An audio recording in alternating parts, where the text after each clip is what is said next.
Good evening, everyone. It is 5:30, so we will go ahead and get started so we have plenty of time for questions.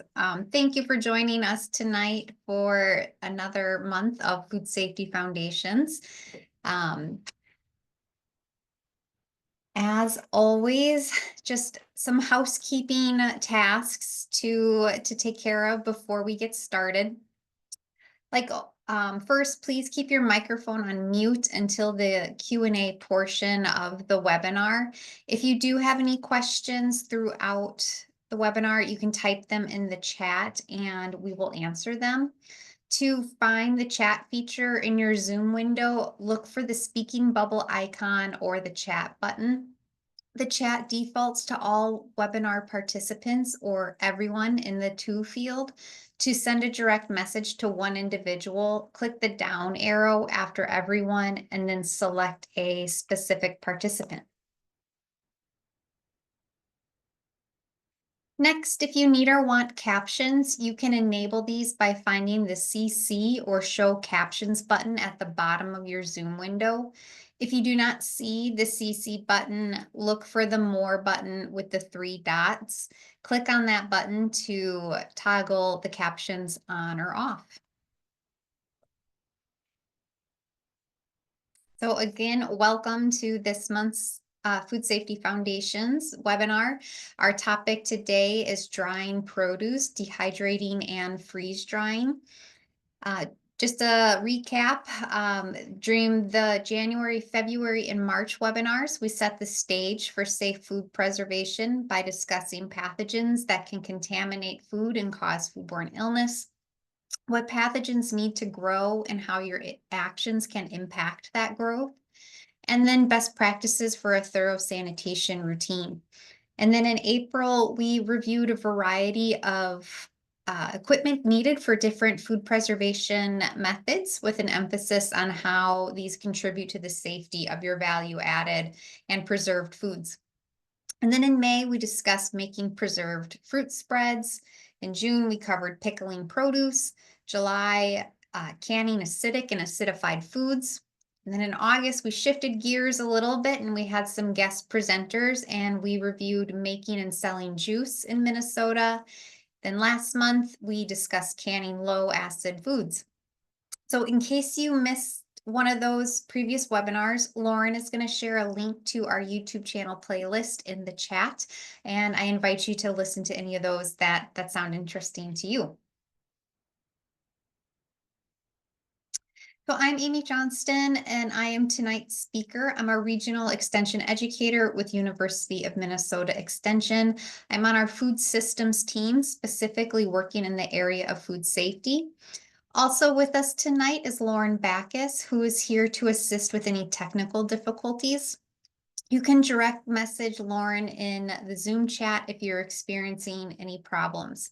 Throughout the webinar, she'll also be sharing links and other information in the chat. But don't worry if you miss a link. All of the links we provide will be included in the follow-up email that'll get sent out early next week.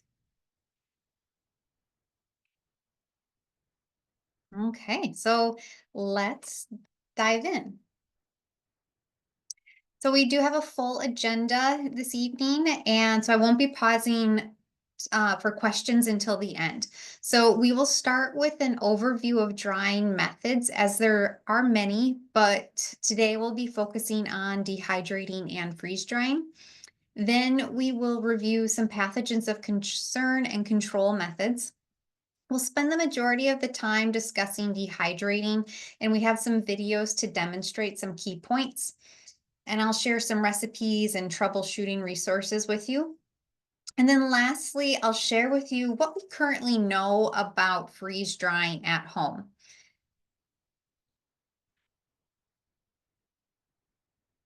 So whether you're joining us to benefit your food business or you just want to learn more, I hope you leave this webinar with increased confidence in your ability to prevent foodborne illness.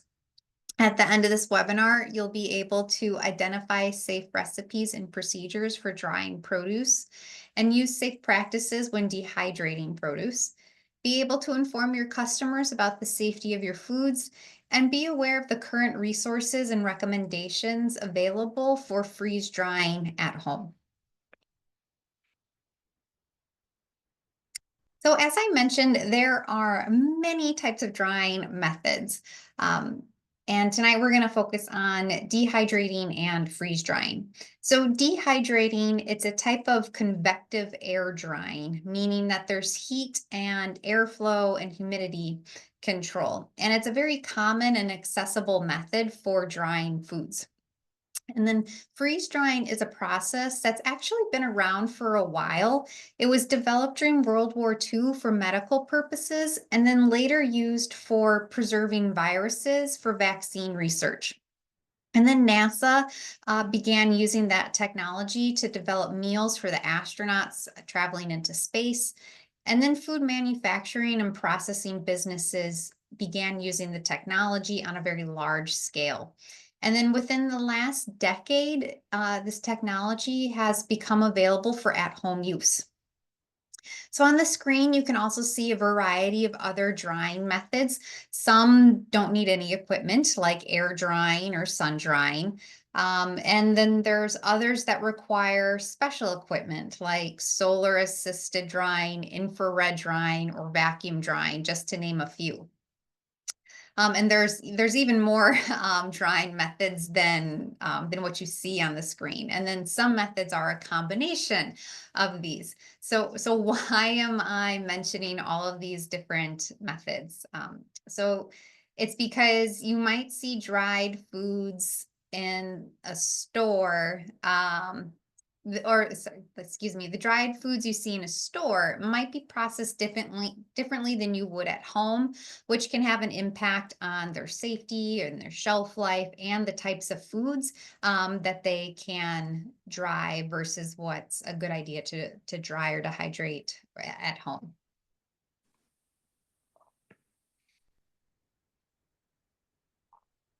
So, just to review some pathogens of concern. So, Salmonella and Bacillus cereus have been the most frequent causes of foodborne illnesses related to dried fruits, vegetables, herbs, and spices over about the last 20 years. Clostridium perfringens spores can germinate into the vegetative cells, which then would produce a toxin if the produce is temperature abused before or during drying. Not on the screen are also E. coli, Listeria monocytogenes, and Staphylococcus aureus. Those have also all been associated with foodborne illness outbreaks of dried fruit because they can survive on dried fruit for extended periods of time, even though there's a low water activity. Molds and mycotoxins can be a concern if damaged produce is used and then dried, because those mycotoxins are not going to be inactivated by drying. And then hepatitis A virus has been linked to certain types of dried tomatoes. And this would be the tomatoes were contaminated by an infected food handler, and the drying process does not inactivate that virus. So I invite you to listen to the January webinar for more details about all of these pathogens.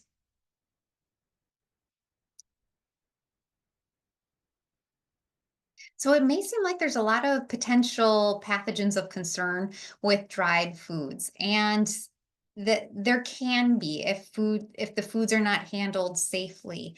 And this is because drying by itself is is not a sufficient temperature to inactivate or kill those pathogens. So there's different pre-drying treatments and certain post-drying treatments that also need to be used in combination with different drying methods to ensure the safety of that product. So it's important to really understand the method you're going to be using, have good produce selection. We'll talk a lot about pre-drying treatments here in a few minutes. The drying time and the temperature are also a consideration, as that's going to have an impact on the final water activity and the safety of that food. And then just general good food handling practices, which we will touch on, post-drying treatments, and then the storage of dried produce to ensure that it is kept free from contamination after it has been produced. So, as I mentioned, research shows that drying by itself may not be a sufficient heat treatment or that kill step. So again, we're going to talk through a lot of these other food safety considerations to help make sure that your food is safe. Um, okay. Before we jump into some of those considerations, let's just do a quick water activity refresher. So water activity is that ability of free water molecules to bind with other molecules. Other molecules can be salts, they can be sugars, or they can be pathogens. So foods that have a high water activity, so close to that one, the water molecules are very available to bind with those other molecules. So again, easy to bind with sugars, salts, or pathogens if they're present. And then foods that have a lower water activity, those molecules are less available to bind with those other molecules. So foods with a water activity of 0.85 or lower are considered drier foods with a lower risk of being able to support the growth and survival of any pathogens if that food were to become contaminated.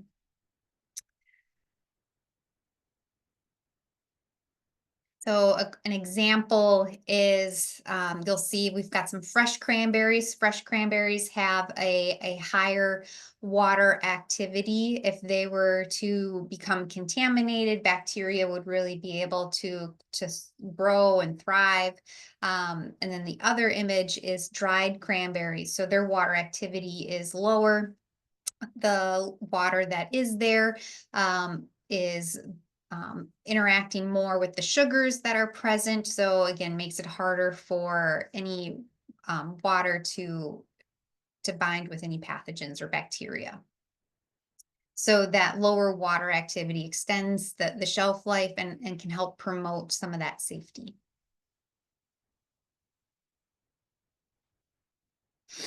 So let's look at some examples of dehydrating equipment. These are some examples of at-home use equipment. You'll see there's a very small unit, which is the one with the tomatoes in front of it. It has some limited control. And then the other image is a larger unit. It's got a thermostat and a timer. So there's more control that you can have on monitoring and controlling that temperature and that time, and making sure things aren't under or over dried.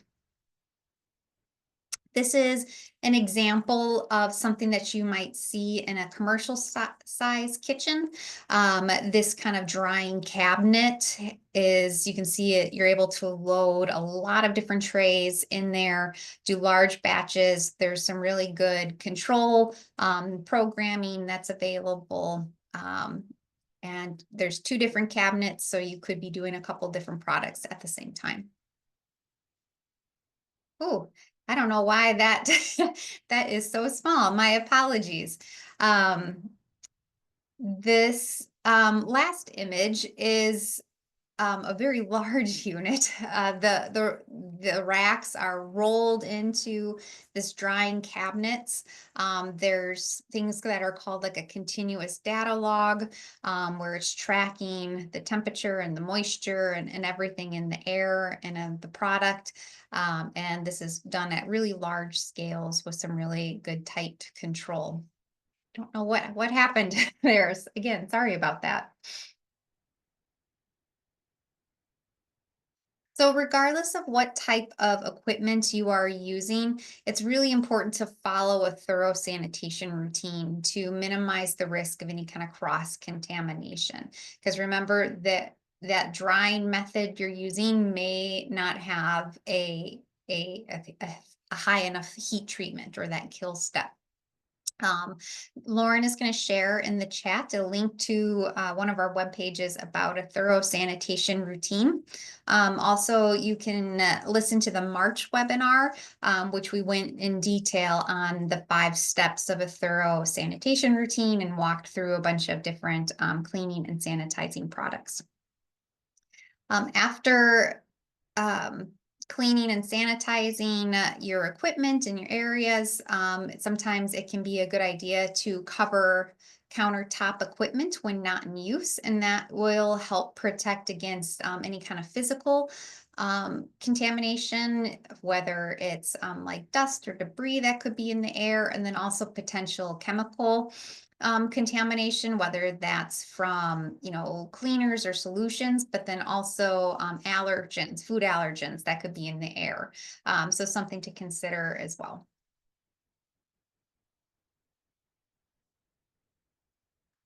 When selecting your produce, always use ripe in season produce. That's going to give you the best quality, best flavor. Avoid produce with cracks, holes, severe bruising, as those can be entry points for pests, molds. Very easy then for molds that produce mycotoxins to really survive and thrive. And then always thoroughly washing that produce before cutting and before preparing to dry.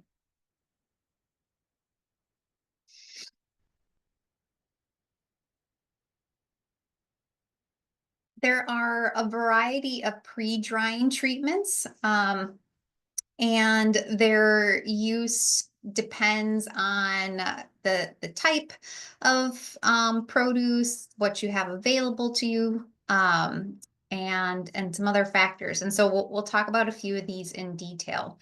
So blanching is probably one that a lot of people are familiar with, and it is used to inactivate excuse me, it's used to inactivate enzymes that impact the ripening and color. Blanching has not been shown to have an impact on the presence of molds. Blanching is probably that method that's going to be used in a home kitchen on vegetables and firm fruits before drying.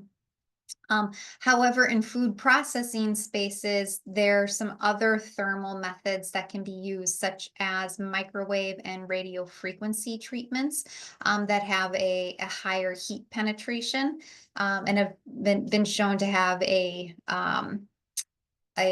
more effective impact on inactivating any pathogens that might be present versus blanching. And then there's non-thermal methods that might be used in a food processing space, and that can be things like irradiation, UV light, and pulse light pasteurization. So these methods inactivate pathogens by damaging their DNA and cellular structure without compromising that integrity of the produce. So I mention these because these are options that food processors might be using, which can make which can have an impact then on their final product compared to a food that you're going to dry or dehydrate at home. There'll be a potential difference in that end safety of the food. The use of sulfur or sulfite compound solution treatment has been shown to minimize the risk of illness causing of illness caused by E. coli, Salmonella, and Listeria monocytogenes, and can improve the quality of dried fruits. However, these compounds can cause reactions in some individuals, so their use does need to be included on that product label. Acidifying produce in an acidic solution, so like an ascorbic acid, citric acid, or acetic acid solution, can reduce the number of microorganisms present. The solution strength, the soaking time will really vary depending on the produce. And it's important, though, to note that this acidification is not the same process as dipping produce or mushrooms into a lemon juice or other acidic solution for that few minutes before drying. That dipping helps to prevent browning during that drying, but it's not a long enough time or potentially concentration to change that pH of the food and really have an impact on any microorganisms or pathogens that might be present. So there is research about some like specific foods where this use has been tested and has been shown to be effective. And research shows that combining certain pre-drying treatments is the best way to minimize food safety risks of that final product. And then antimicrobial produce wash treatments. There's some research that shows that these can also help reduce the number of pathogens that might be present on a food, so lowering that load so there's less risk of causing illness. So these are different than like a produce wash solution that you might see in a grocery store. These are a specific antimicrobial produce wash that you would have to get through like uh, uh, totally just escaped my mind. Like a chemical manufacturer, and they're a food grade, food safe product. So as I mentioned, blanching is probably one of the most commonly used and it's accessible. So on the screen, you can see a few different volume options for blanching. There's a small option where you've got the insert that you can put into any kind of pan, good for using for steam blanching. There's pots that you can buy that have the insert already in them, good for, again, steaming or boiling water, bath blanching. And then the last image you see is what's something you would see in a commercial size kitchen, where it's a steamer where you would put your produce in a perforated tray and then you would steam blanch that food. So Lauren is going to share in the chat a link to our webpage all about blanching before preserving foods. So on that webpage, there's a chart that shows the recommended amount of time for both the boiling water and the steam blanching. Excuse me.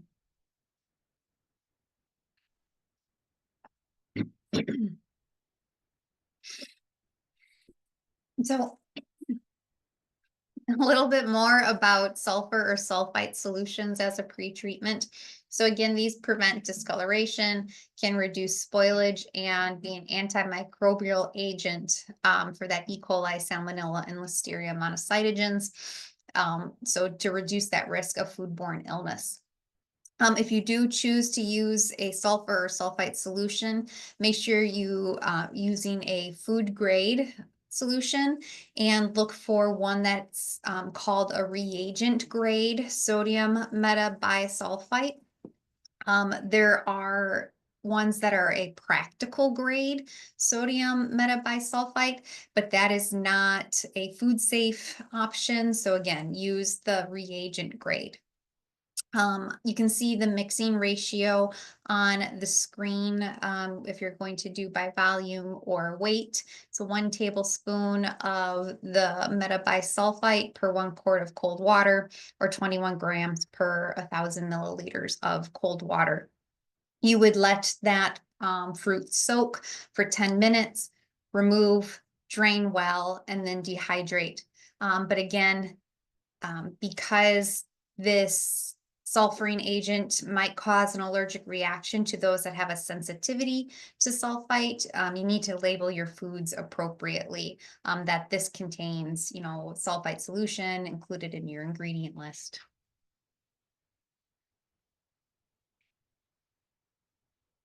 And then now on the screen, you can see the table this is for the dipping. This is not the acidification. There's not a table for the acidification because, like I said, it's going to depend on that produce, the concentration of the solution, and the time. So this citric acid or ascorbic acid dipping is just to inactivate those ripening enzymes or prevent that browning.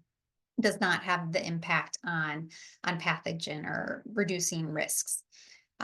So you can see 2.5 tablespoons of ascorbic acid crystals per 1 quart of cold water. Or for a smaller volume, 3 3/4 teaspoons per 2 cups of cold. For citric acid, it's 1 teaspoon of citric acid per 1 cup of cold water. And if you're using lemon juice, it's an equal part solution of 1 cup lemon juice to 1 cup cold water. Again, soak that produce for 10 minutes, remove, drain well, and dehydrate.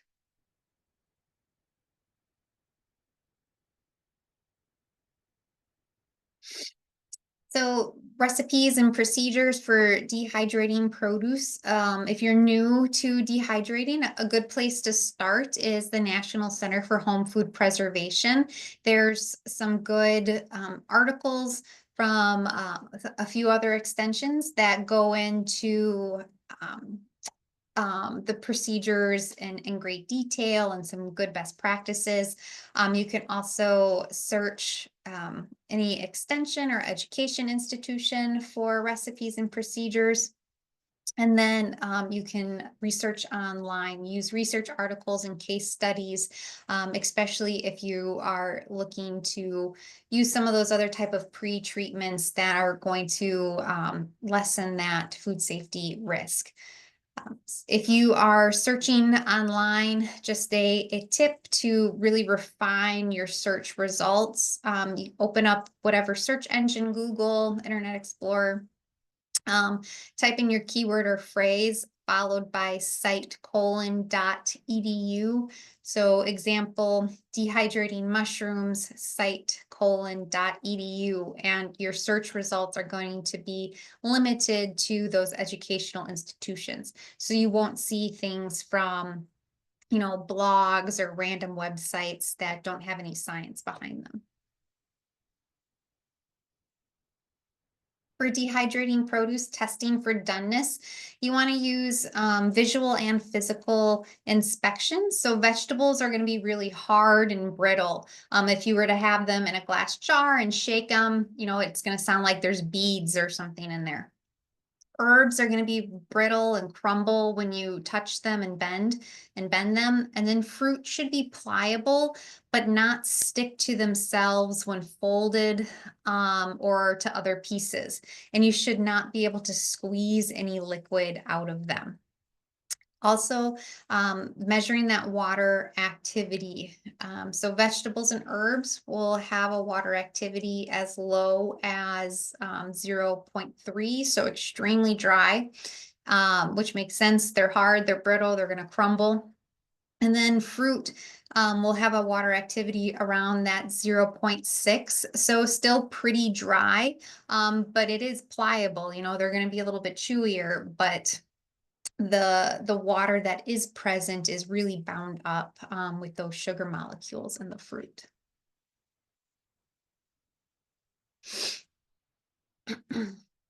So switching gears now to post-drying treatments, dehydrated foods will go through this step called conditioning. After your dehydrated food is cooled, you'll place it in a sealed container, shake it periodically over about 7 to 10 days. And if there's moisture present inside that container, return it to the dehydrator.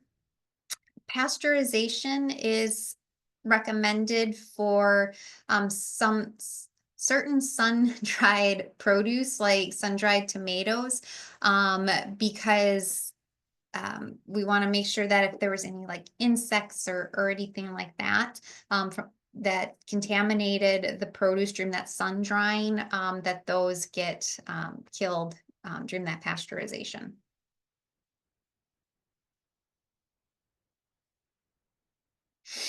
And then storage of dehydrated foods. So all dried foods are hygr hygroscopic, meaning that they absorb moisture from the air easily if exposed. And some are more hygroscopic than others. And I'll talk about that in just a minute. So the ability of a dried food to um, reabsorb that moisture is really impacted by the cell structure of that food after drying. So produce that is dehydrated has some significant cellular structure damage just due to how the moisture is being removed. So dehydrated food is hygroscopic, but freeze dried food is very, very, very hygroscopic. And we'll talk more about that in a little bit. So these foods, these dried foods, if they do absorb water, that water that's now present can promote the growth of any pathogens that may have still been present on the food, or if the food was contaminated after drying during that packaging or that storage. So using safe food handling practices to minimize that bare hand contact with food, using proper hand washing and single-use disposable gloves. Um, Other recommendations for storage: when you're using containers, use containers with tight fitting lids. If it has a gasket or that ring, to really minimize airflow, that's an extra step for that seal. And try to package the foods in the appropriate quantity. If a container is going to be constantly or frequently open, that's just increasing the amount of air or moisture that's being exposed to that food, which could have that potential food safety risk. You can consider to add a food grade desiccant to the package. So a desiccant is a moisture absorber. It's going to absorb any of the moisture that's in the air in that container, and to help keep that food safe. And then the shelf life really can vary from 4 months to 1 year, and it depends on the food and the type of packaging that you're using. And always store in a cool, dry place.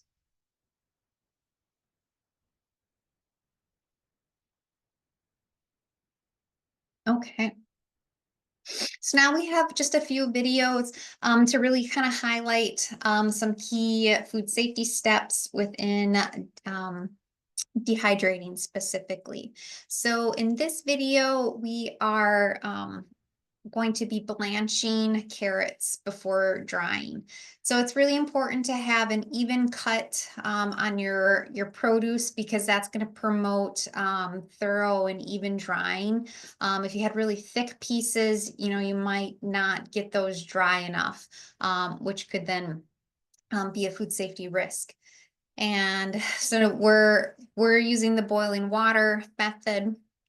After they are blanched, we are going to shock them in the cold water, because we don't want the carrots to continue cooking, because that would have an impact on the final quality of the food. We want them just soft enough to really promote that effective drying or that dehydrating. Just going to dry off as much of the water from the outside, because we don't want to impede the actual dehydrating step.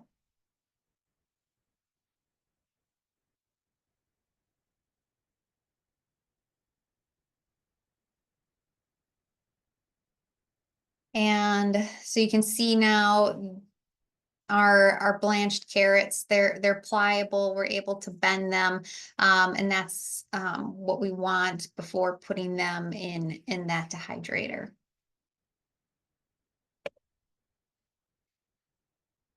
When you put them on your trays, make sure they're in an even single layer.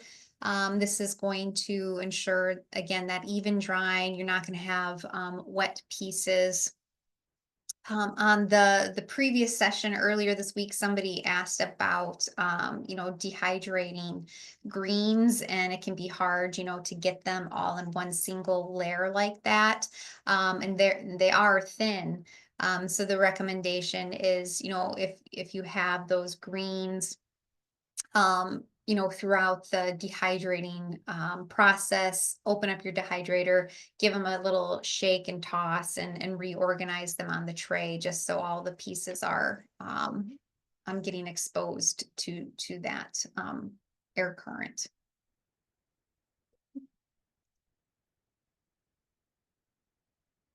And then this pre-drying is going to be for the lemon juice solution for some apple slices.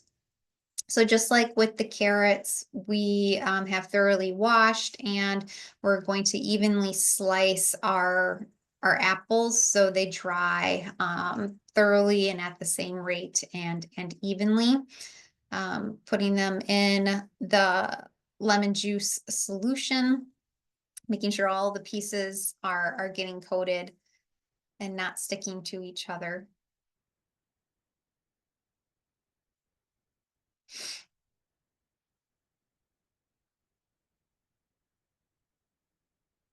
You can see she's cutting off just a very slight bruise, and that is fine. If this apple had, very severe bruising with like cracks and damage or holes, we would not want to use that. But because the skin was not punctured, we can remove that little bit of bruising. Again, even layer on the tray. You can add any kind of flavoring or seasoning that you want.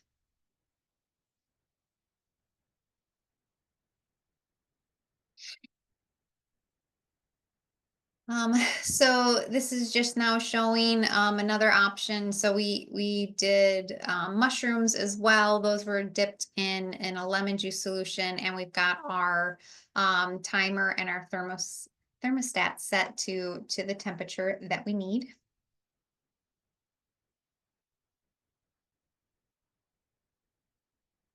And then now that our produce is dried or dehydrated, we're testing for doneness. So you can see the fruit is that pliable. She's able to bend it. The mushrooms are going to snap when she breaks it. So the mushrooms are nice and dry. And then our carrots are very brittle. If we put them in that jar, they're going to make um, that sound like if there was beads in the jar. Okay, so that is dehydrating. I'm going to take a sip of water again, and then we'll switch gears and talk about what we know about freeze drying at home.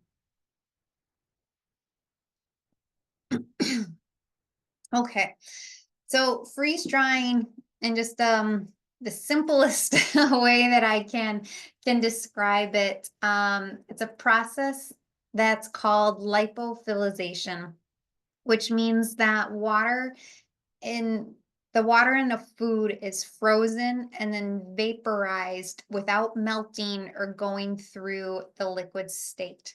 There's no heat treatment step in freeze drying, so there's not a kill step or that inactivation of pathogens. Because think back to its original use. It was used for preserving those viruses for medical research. So freeze drying it's a three-step process.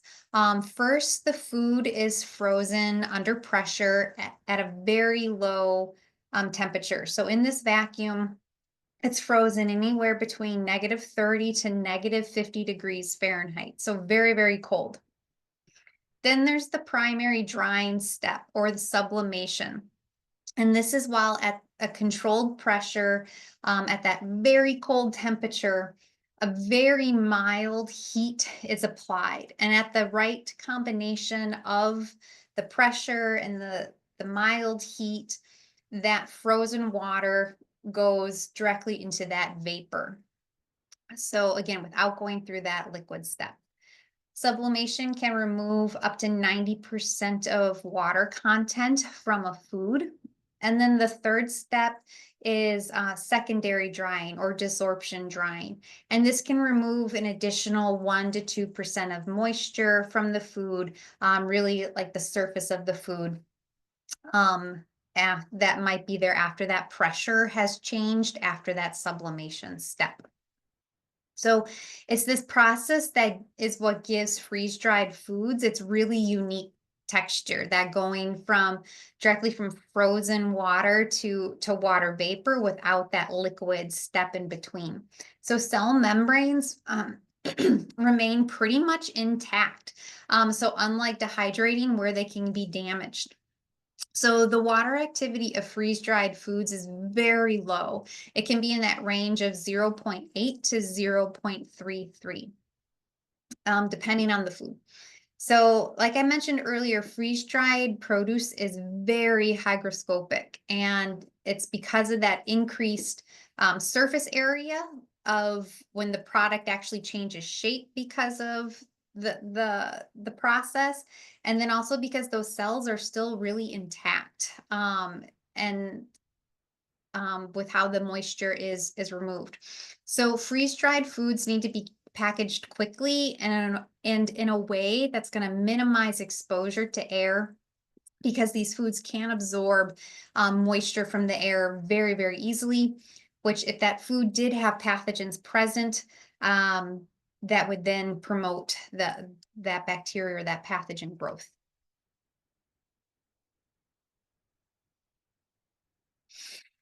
So currently, there is limited research of at-home freeze-dried foods available um, because it is somewhat newer technology still within the last decade.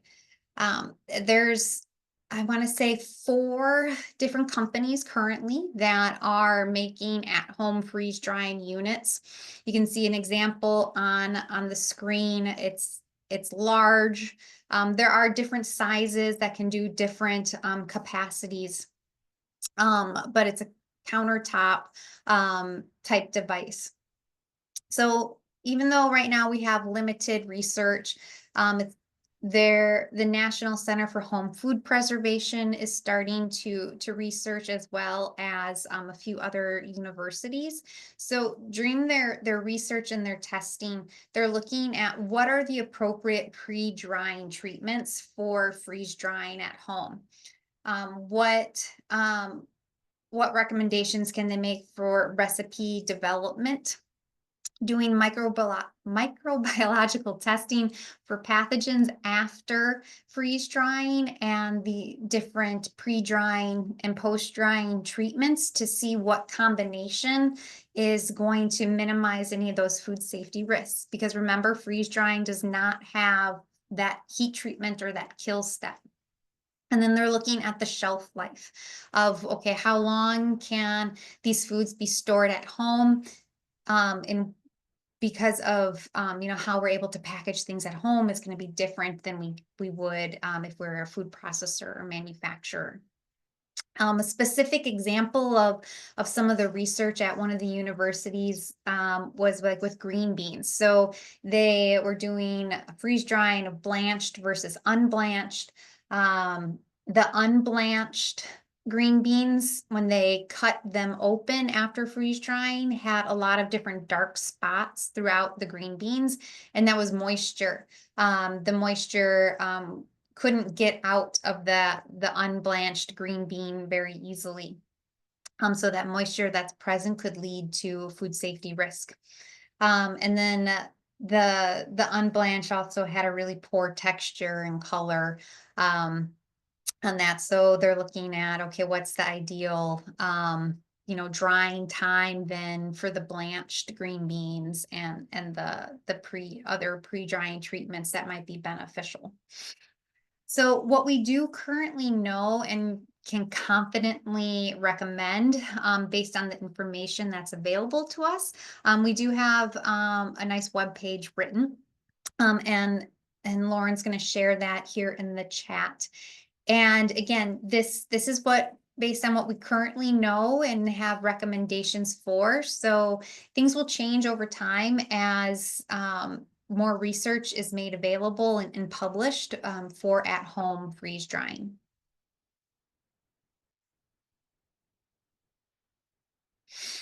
So a comment or a question that I hear frequently is, why are freeze dried foods, that I can buy at the store, different from, foods that I could freeze dry at home.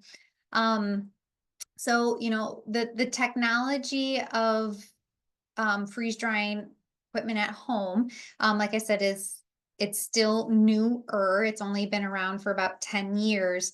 That technology's been around longer for the food processing, food manufacturers. Um, Our at-home units are typically smaller. They're able to process anywhere from about 5 to 10 pounds of wet, so unfreeze-dried food. Um, At-home units also have pre-programmed settings or standard profiles that really don't allow for the home user to make a lot of adjustments or customizations. Some will allow the user to add extra drying time, and it's different from manufacturer to manufacturer, what capabilities you have with an at-home unit. Testing of the functionality of at-home units has shown fluctuations in the temperature, which can have an impact on that sublimation step. So if the temperature or the pressure is wrong, you might not get that full sublimation or that removal of the water. So freeze drying equipment used by food manufacturers is much larger. You can see on the screen two images. The one on the top is called a pilot scale, and that one can process about 20 to 50 pounds of wet food. And it's typically used for product research and development. And then below that is an industrial or a batch unit, and that can process anywhere from 250 to 4,000 pounds of wet food. So pilot and batch units, they have these continuous monitoring systems that measure and record and will alert if there's any kind of deviation to the temperature, the pressure, the time. They can be programmed to a specific recipe or process that has been developed and reviewed by an individual called a process authority. So they're very customized approaches to different foods. Um, and then also our food manufacturers and processors, freeze drying is called a specialized process. So they need to develop what's called a HACCP plan. So a hazard analysis critical control point plan. So they're anticipating any kind of potential hazards or food safety risks that could occur, and then putting steps in place to minimize that risk. And then again, that process authority review. So the process authority is looking at their production, but then also their packaging and all of the other supplies used to ensure that there's a safe product.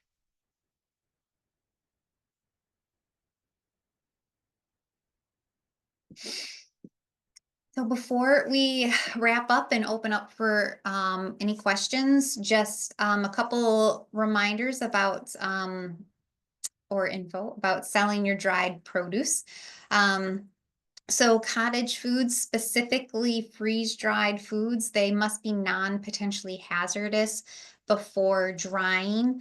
And Lauren is going to share an article in the chat that has some guidance from Minnesota Department of Ag. product of the farm. The dried produce is if you are doing produce that you grew or cultivated and meeting the two different code of federal regulations. Code of federal regulations is CFR, and so those are for your a hazard analysis approach, that HACCP approach, and then also food handling and packaging and your facilities. Um, and then licensed food processing, drying, either dehydrating or freeze drying is considered a specialized process, and that HACCP plan is going to be needed. So working with your inspector and your licensing agency on that before beginning to make or sell any of those foods.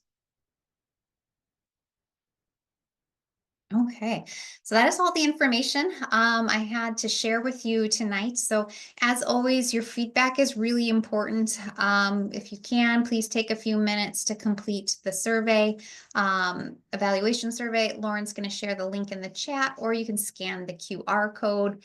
I'll also include the link in the follow up email early next week. And then invite you to attend our future webinars. We have just a couple more. Next month, we'll be talking about cottage foods and water activity and some like those. What if it's a high moisture food? How can we test for that water activity? So I invite you to join us next month for that. Okay. So thank you very much. Looks like we have about 9